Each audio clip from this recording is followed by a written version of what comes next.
Hey guys, what's up? This is Coach Johnson Chua and welcome to my YouTube video.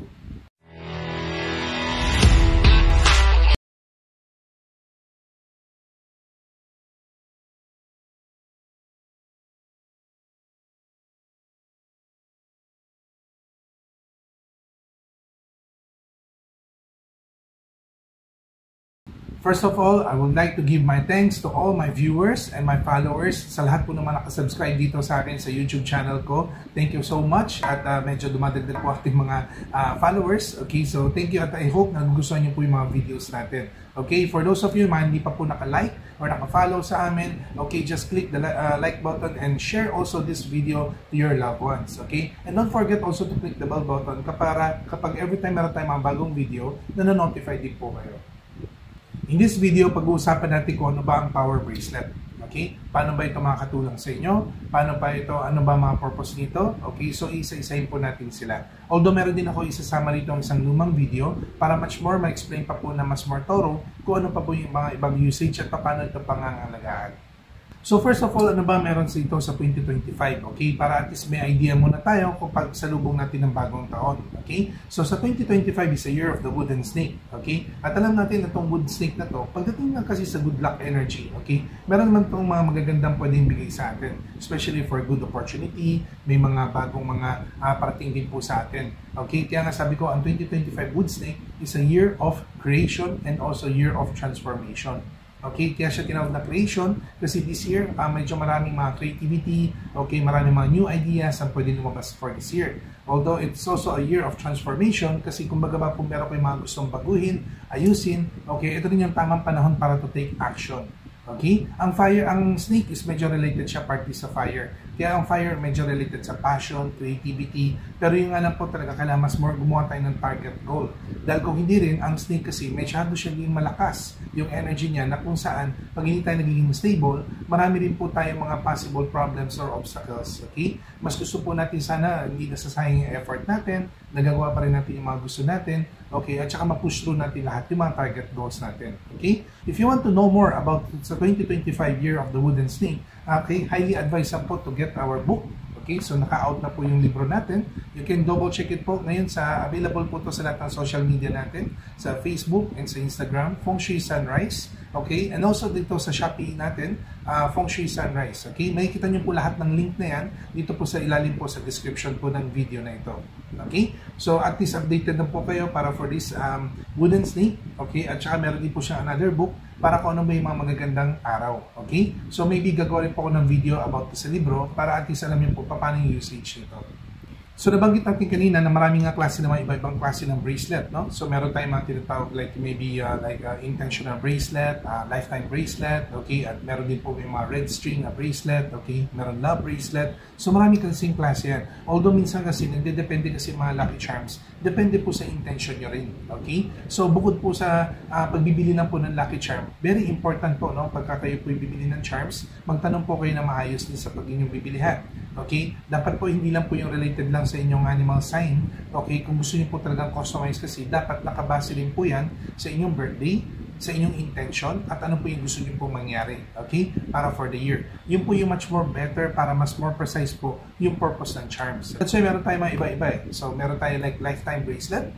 Okay? Like ganitong sample. Yeah. So, I think some of you has also this, no? Ang lifetime bracelet kasi is more on for lifetime purpose siya. Pero ang request mo dapat lifetime din.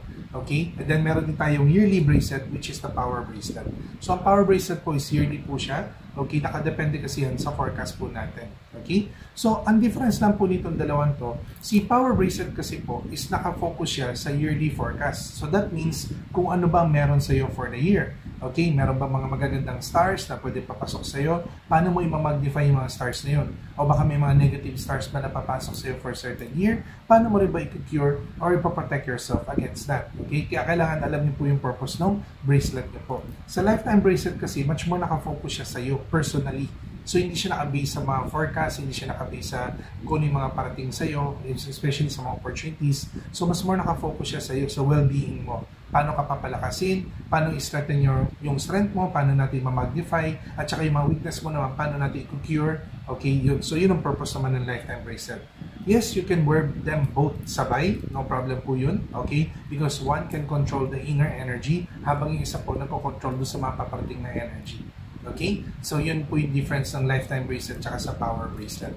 Although, sa mga meron pong power bracelet, yun, pag kumukuha naman po kayo, okay, nagbibigay naman po ako ng mga short message, okay, para at least may idea kayo what's the purpose of your power bracelet. Okay? Sa mga nag-order po sa amin through social media, okay, ayun, I think some of you naman nakakapag-order social media, then papadala kami ng voice message, okay, para doon sa explanation din po ng inyong bracelet. So, bakit nga ba sinasabi na ang power bracelet is the best bracelet? Okay, na pagkaroon tayo. Number one, this is also called an all-in-one bracelet. Nakatulong siya for protection, money, health, success, and harmony. Okay? Same with the other all-in-one bracelet. Okay? Yun po yung marami ka rin pong ina-attract, no? Although the difference lang, ang power bracelet kasi naka-customize siya sa birthday nyo, tsaka naka-customize siya sa forecast of the year. So that means much more precise po siya. Hindi katulad po ng mga iba other po, meron tayong mga ganito, okay, na enhancer, na all-in-one bracelet din. This is more on to attract all the energy. Habang ang power bracelet is more on to control and magnify yung kailangan po talaga natin para for the year. And also, sa power bracelet natin, no, especially itong para sa year 2025, okay, may kita nyo po, meron po tayo ditong Garuda, okay, na meron po siyang kagat na money bag, okay, and then also meron tayo yung Ruina Z, okay, na meron siyang mantra, okay, so yan po yan, no? So, every each of them kasi is a design also para for year 2025, okay? So, alam po natin, no, sa flying star chart po ng 2025, papasok kasi ang ruling star ng illness star or the number 2 star, the black star 2, okay? So, this star kasi can cause illness, sickness to everyone, okay? So, wala pong medyo ligtas yan kasi lahat po tayo medyo affected. And when you talk about illness or sickness, hindi lang to physical body. Kasama dito pati emotional, spiritual, mental, okay? Kaya dapat ingatan po natin sa snake ear, sa wooden snake ear, na dapat huwag po tayo masyado maging sensitive emotionally. Kasi tandaan nyo po, pag ang emotion po natin naging unstable, okay, pati yung mga decisions natin, yung mga actions natin is also affected. Kaya napaka-importante makontrol po natin yung illness energy. Okay? So, yun po yung purpose ni Garuda. Si Garuda kasi po is number 1 po siya na panlaban sa mga illness or sickness kasi kinakain po niyan or kinaagat po niya yung mga whatever negative energy na pwedeng paparating sa atin. Okay? So, anything na pwedeng makapag-cause ng problem sa atin, especially sa energy po natin, yun po yung number 1 trabaho ni Garuda is to protect us against that. Okay? And because of the number 2 star is also as a future star. Okay? Future star siya. Medyo maganda rin siya for investment luck, okay? Good luck. Dahil pagpasok po ng period 9, kahit paano po ang number 2, nakabigay rin po ng mga good luck din. Okay? So, kapag sinabi natin future star, something related to the prosperity or investment, ito yung mga something to do with long-term investment. Okay? And tama-tama po, no? Kasi sa reading nga kasi ng 2025, Year of the Wooden Snake, medyo one of our problem kasi ngayon is yung money is not that stable. Okay? Medyo kaya kailangan natin ng control, money control. Okay? Kaya dapat huwag po tayo masyadong high risk taker, huwag tayo masyadong maging impulsive, okay, na parang sugod lang tayo na sugod, okay, at saka mas lalo na medyo malakas ang sa Year of the Snake, sabi nga natin parang year din ng mga ahas, no? Kaya we need to talaga to be more careful sa mga scammers, cheaters, or swindlers. Kaya the more we need to protect ourselves, okay? Kaya maganda nga dito kay Garuda, anything with ill intention or mga negative intention na feel din niya, then it also protects us against sa mga ganung klaseng bagay. And then also, because it is made of black obsidian, tumutulong din siya para mas more ma-strengthen yung foundation natin, mas more maging stable yung emotions natin, para hindi tayo mabilis magpapasway sa mga kasabihan ng mga ibang tao or yung mga ibang tao na parang medyo niloloko tayo. Yun. So, we can stand on firm doon sa mga decisions natin. Okay? Then yung money bag, siya yung tutulong naman para yung money, yung makontrol natin yung mga investment natin, hindi mabilis mawala yung pera natin. Okay? So, yun ang number 1 use ng ating Garuda, okay, na mayroong money bag. And also, makikita rin po natin dito po, no, sa ilalim naman, meron tayong DZI. This is also a custom-made, special-made, based talaga para for the year. No? Medyo makatulong siya is kasi meron siyang Rui, Okay, Ruyi, alam po natin yan, is called, sa Chinese ang tawag dyan, 1 Ruyi. Okay, that means is 10,000s of things, 10,000s of activities or situation, we always can pass all of them. Okay, so no overcome natin whatever obstacles or hindrance. Ruyi is also, when you check it sa mga dictionary, the translations like parang achieving your wishes. Okay, so nakatulong siya for wishful thinking, nakatulong siya for manifestation, nakatulong din siya para to attract all kinds of luck na kailangan natin, especially mga kailangan natin makatulong sa atin. So tumutulong siya for success, prosperity, recognition, and also manifestation. And then yung mantra, tumutulong siya as a compassion mantra para medyo makontrol din natin yung emotions natin na hindi tayo mabilis magpapa-affect. Okay? Kasi minsan yun na nagkakos ng distraction sa manifestation.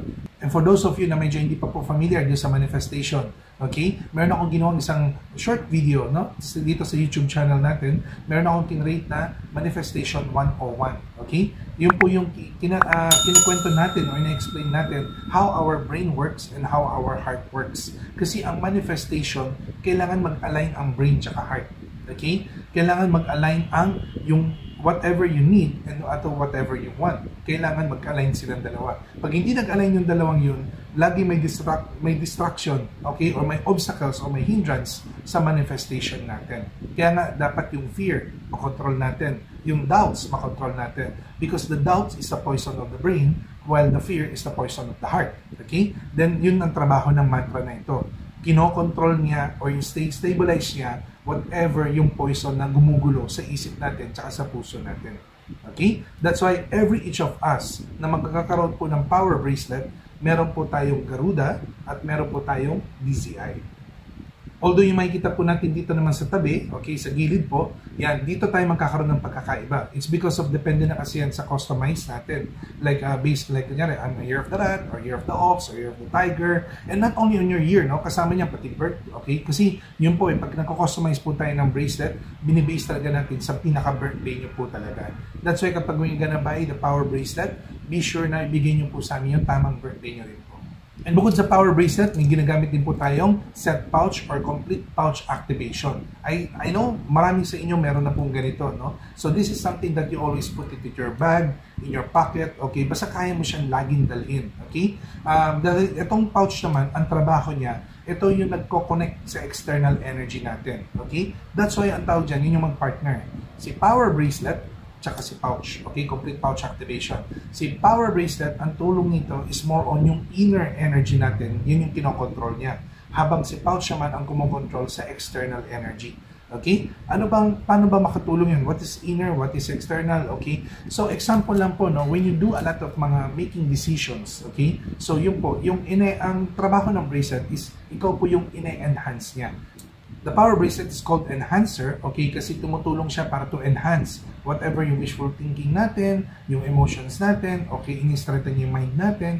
Tumutulong din ang power bracelet more on para sa, like, ma-enhance, no? Kung naman yung mga goals natin or gusto natin mangyari, okay? Pero yung nga lang po, ang kaya lang niyang gawin is kung ano po yung nakaka-counter din natin, okay? Habang ng pouch naman, ito yung nag-a-attract naman ng mga external, kaya ang tawag sa kanya activations. Kasi nag-a-activate na siya, gumagalaw na siya kahit hindi mo pa iniisip. Okay? Kaya nga ang power bracelet kailangan lagi malapit sa atin. At ang pouch naman, kahit sa bag lang natin, it still works. Okay? Ano bang laman ng pouch? Normally po, nilalagay natin sa pouch, meron pa nga siya mga different kinds of amulet na based sa animal sign niyo pa rin. Okay? That's why kailangan pa rin po namin yung birthday niyo po.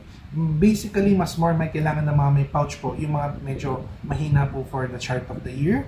Okay? Especially mga nasa mga bottom animal signs. Okay? Kung nakita niyo po yun sa ranking ng ating libro. No? And also, pati sa mga meron kaisoi or conflict. Okay? Although, because of this pouch kasi, kompleto naman siya. Meron din siya for mga like magnify ng mga success, protection, to attract more opportunities papunta sa atin. So, the pouch also can help us naman para yung attraction natin tuloy-tuloy lang. Okay? Activation. That's why kahit na medyo maganda yung taon mo, kung gusto mo pang ma-magnify or magdoble pa yung mga dating, the pouch also can help. Okay? Parang sa akin lang po yan kapag sa store ko, kung na nangyayari, no? Pagkakausap nyo po ko, okay, gumagana dun yung bracelet. Kasi niisip ko, makikita ko, or nagagawa ko kagad ng paraan kung ano man yung mga kailangan natin habang kausap ko kayo. Okay? Pero ang tanong lang po, tinawagan ko ba kayo para pumunta sa store? So kung ganun, hindi ko po kayo tinawagan or para mag-inquire sa amin, maybe my pouch connects to you. Kaya bigla niyo ako naisip. Okay? Yun yung kagandahan ng pouch. Because ang pouch po, as talagang yung send na siya ng send ng energy para to connect to the external energy. Tapos lahat ng yun, i-attract niya papunta sa atin. Ganun din po yung pagdating naman sa protection. If the bracelet can help me para malayo ako sa mga, like, umiwas, no? Sa mga problema. Like example, when I'm driving, maybe the bracelet can enhance my focus at para maiwasan ko ang aksidente. Habang yung pouch naman is to protect me na wag na lang lumapit na yung aksidenteng yun para wala na ako iwasan. Okay? So that's how these two can help each other. So if you want to know more about the power bracelet natin, okay, so watch this video, okay, for some complete explanation, okay, sa mga do's and don'ts, at saka kung paano ba natin ito alagaan. Watch this.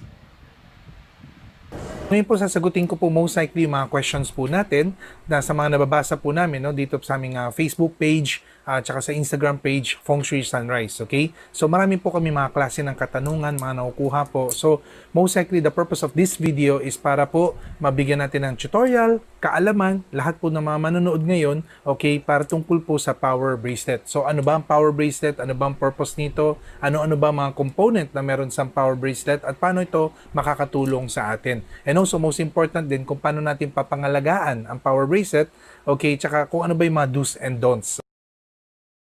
So, basically, maraming klaseng bracelet, okay? Maraming klaseng charms kung pagtitignan po natin. Meron mga tinatawag for money, for healing, okay? Meron pa for health, meron for career, okay? Meron for love, okay? So, napakaraming klaseng charms or bracelet na tinatawag, no? Sabihin, lahat naman po sila ay lucky charms, okay? Kaya most likely, ang lucky charms po, hindi lang po sila pampaswerte, kundi dapat po base sila sa intention target din po natin. Although, yun nga lang po, most likely din sa atin, gusto natin isang bracelet lang na kung saan lahat din ng purpose na doon na, that is why ginawa po namin itong tinatawag na power bracelet. Ngayon, kung bakit nga may mga bracelet na hindi po siya effective para sa atin, no? So, ako po meron ako dalawang reason dyan. Okay, the first reason, maybe is hindi po original yung bracelet. Okay, so kapag hindi po kasi original yung bracelet, yes, it is still a lucky charm. Nakakapag-attract po siya ng mga klase ng pampaswerte or good energy. Pero yung nga lang po kasi hindi po siya original crystals, so may tendency hindi po siya makakapag-produce ng healing energy. Okay, kasi it's a man-made crystal or sa man-made stone. So, pwede or sabihin mo pong plastic, no? Kaya most likely po, pagka ganun po, mayroon po tayong tinatawag na psychological effect na pwede natin sabihin na, uy, alam natin meron siyang pampaswerte, na hype natin yung ating good energy lang. Okay? Pero yung nga lang po, syempre kapag may mga malas na po na dumarating, pag meron na po tayong mga energy na kina-counter, hindi na po kakayanin ng bracelet na yon. Okay? Kasi kumbaga ba, hindi nga siya original to start with. Okay? And second reason naman, pwedeng original nga yung charms mo, original yung bracelet mo, pero yung purpose mo, tsaka yung intention mo, iba. Okay? Like example, when you talk about all-in-one bracelet, napakaraming klase ng all-in-one bracelet eh. Meron naman mga bracelet na pwede mong ilagay like for money, health, wealth, career, harmony, everything. Lahat ng gusto mo, pwede mong ilagay dun sa bracelet, okay? And most likely, these are the chunky bracelets, no?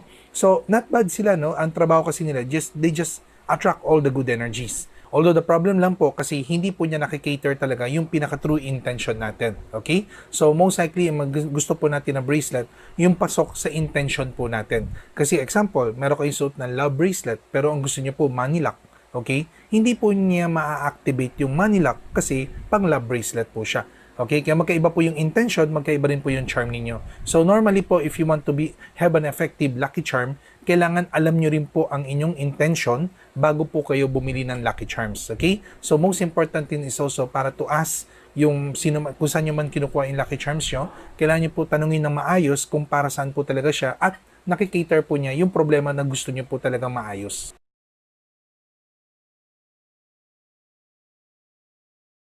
Yeah, so most likely ito po yung madalas kong pinapaalala para sa lahat po ng aking mga followers, okay, sa mga gumagamit po ng mga power bracelet or lucky charms na galing po sa amin, okay. Alam po natin marami po tayong mga klase mga do's and don'ts na naririnig from different coaches, different masters, okay, na bawal daw nga, maraming klaseng bawal, no? Number 1 daw, bawal daw pahiram, pahawak, pasuot ang ating mga bracelet or charms, bawal daw natin imabasa, bawal daw natin idala sa mga funeral, sa hospital, or sa wake.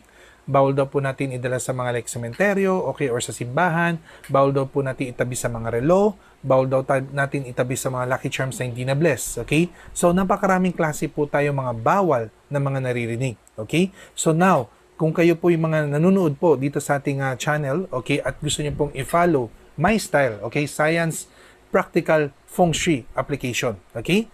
Number 1 po, tanggalin niyo po lahat ng inyong paniniwala na may maraming bawal ang inyong lucky charms.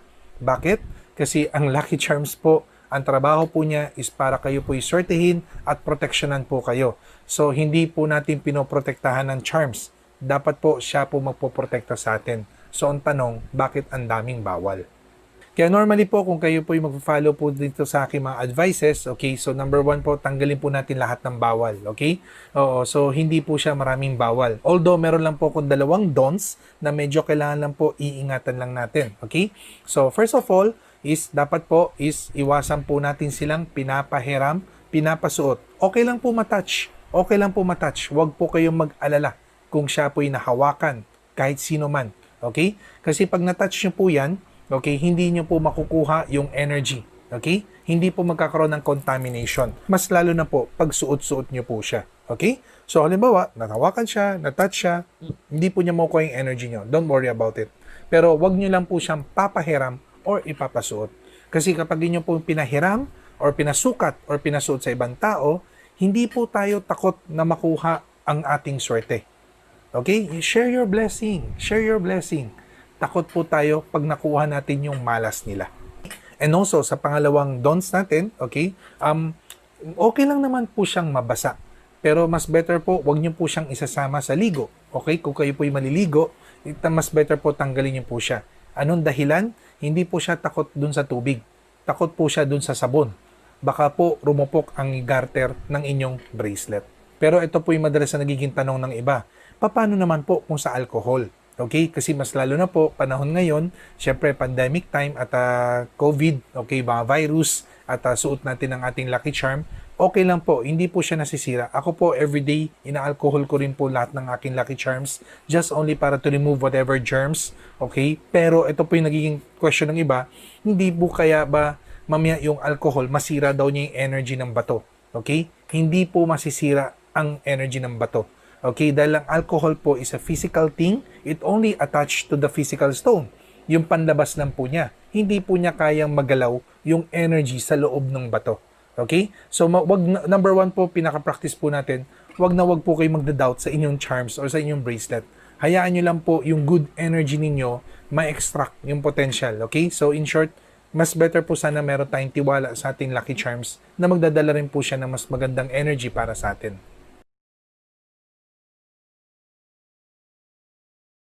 So, sa pag-use po ng power bracelet, normally po is marami po kayong maririnig din na sinasabi nila ang mga lalaki daw dapat sinusuot daw po siya sa kaliwang kamay. Pag babae naman po, dapat sinusuot po siya sa kanang kamay. Okay? So, maririnig din po yan sa iba. Yeah. Kung tutusin po, yun po sa practice po ng kaliwa at kanan, hindi po natin siya ina-apply sa kamay.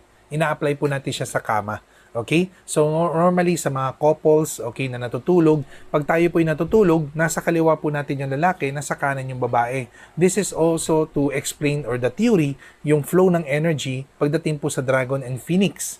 Okay? Dragon is the male, is on the left, then phoenix is on the right, which is representing female. Okay? Kaya kung kayo po'y natutulog, nasa kaliwa po dapat yung lalaki. Tapos nasa kanan naman po, doon po yung babae. Okay? So most likely this is the flow energy. Pero sa kama po siya nag-a-apply. Ngayon, bakit hindi po siya nag-a-apply sa kamay niya po?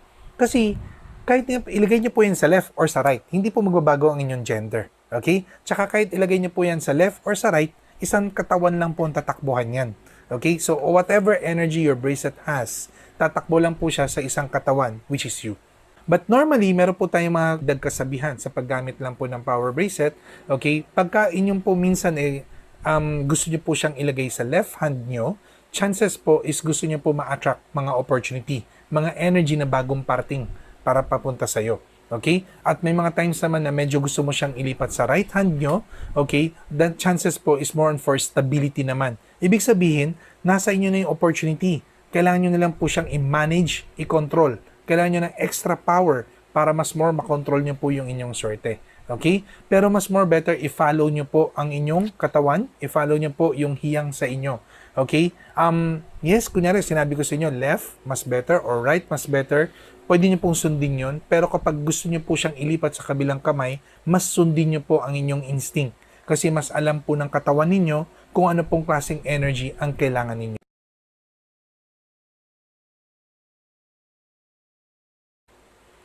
Ako, mas advice ko po na time to time po, medyo i-energize po natin ang ating power bracelet. Okay? Kasi syempre dahil everyday po natin siyang suot, everyday po natin siyang kasama, meron po siya mga na-absorb na mga some of like mga negative energy. Okay? At tumutulong po siya, no? Para to clear on the bad energy and also to produce good energy sa atin. So time to time po, medyo napapagod din po siya. Okay? So kailan ba yung mga tamang time para pong ating i-energize ang ating Lucky Charms? Okay? So most likely, you can do it like monthly or quarterly, okay? Or chances sa mga iba pong medyo nakaka-feel na parang medyo bumibigat na po yung aura natin, pwede na po natin siyang i-energize. Actually, marami pong klase kung paano po natin dapat i-energize ang power bracelet. Okay? Siyempre, kung kayo po napunta sa aming tanggapan, sa aming mga stores, pwede nyo po pa-energize yan. Okay? Basta ang mga charms po namin, galing po sa amin, free po ang energizing. Okay? So, don't worry about it. Kahit saan pong store namin. Okay? Pwede nyo po mabisita yung sa aming store sa Feng Shui Sunrise. Okay? Sa Sunrise General Merchandise. You can go to Dragon Phoenix. You can go to Phoenix Dragon sa Lucky Mall or sa aming Golden Phoenix sa Green Hills. Okay? So, in short, pwede nyo pong puntahan yung mga branches namin. Pwede nyo po pa-energize doon. Wala pong bayad doon. Don't worry about it. Okay? Basta bracelet po namin or Lucky Charms namin. Pero kung gusto niyo po ng mga DIY, okay, kung paano niyo po i-energize siya kung sa inyong pong bahay, number one, kung meron po kayong singing bowl, pwede niyo pong gamitin yun, okay, pwede niyo pong i-energize, okay, because of the metal cleansing, okay? Or, kung wala naman po, pwede niyo pong mga natural way, pwede niyo pong ipadaan lang po siya kahit sa running water, okay? Padadaanan niyo lang po siya, bubuksan niyo lang yung faucet, pag nadadaanan lang po siya ng running water, automatically po, ine-energize na rin po niya ang inyong bracelet. Lagyan niyo lang po ng konting program. Example, hawak niyo po ang inyong bracelet, tapos bububuhos po ang inyong faucet sa kanya, no? Sa gripo. Then, sabihin niyo lang po, nawawalang negative, naiiwan ng positive energy. Sabihin niyo lang po siya 3 times. Tapos, inhale, exhale. Nawawalang negative, naiiwan ng positive. Inhale, exhale. Nawawalang negative, naiiwan ng positive. Inhale, exhale. Then, blow 3 times. Okay? So, kapag ginawa niyo po yun, that means na-energize na rin po ang inyong bracelet. Or kung gusto niyo po na mas more stronger na cleansing tsaka pang-energize, pwede niyo pong ibabad ang inyong Lucky Charm sa salt water. Okay? So kung meron kayo isang bowl, lagyan niyo ng tubig, lagyan niyo po ng rock salt, tapos ibabad niyo lang po yung inyong power bracelet, okay? Just like mga 7 to 8 hours. So isang overnight lang po. Okay? Total cleansing na po yung energy nun. Okay? Sobrang cleanse na po yung energy ng inyong bracelet. Alright guys, so okay, at least napanood niyo po yung ating short video, okay, at mas more nalaman niyo na po kung ano ba talaga ang purpose ng power bracelet natin at paano ba natin siya gagamitin at paano natin siya aalagaan, okay? So if you want to know more about sa mga description natin dyan, okay, don't forget lang po na to follow us in our social media account, Feng Shui Sunrise by Coach Johnson Chua, here in Facebook, video, and even here sa Shopee account po namin. And also don't forget to click the like button and also share this video to all your friends, your loved ones, if you think that this video can also help a lot more people, okay? Total, binigyan po natin na much more better and clarity, okay, sa mga explanation po natin. If you have any question naman, feel free also to message us. And also don't forget to click the bell button here in this video, okay, para lagi kayo updated tuwing meron kaming bagong video na nilalabas po dito sa aming YouTube channel. So again guys, again and again and again and again and again. Okay, so thank you guys. Talagang hindi po ako magsasawang magbigay ng pasasalamat, okay, sa inyong pong lahat na mga nagsusubaybay, nagtitiwala po dito kay Coach Johnson Chua tsaka sa Feng Shui Sunrise team, no? At thank you po talaga sa lahat po ng mga sumusubaybay rin sa aking mga social media account, okay? So at kapag meron po kayong mga question, don't forget po always magbigay lang po kayo ng message sa amin. Okay? So see you in my next FB Live video, YouTube video, okay? Yeah, or whatever videos na pwede ko pong mailabas. And also, sana po makita ko po kayo personally sa pagdalaw po dito sa amin sa Binondo, okay? Yan, sana po makapunta po kayo. Alright? So, thank you guys. Okay?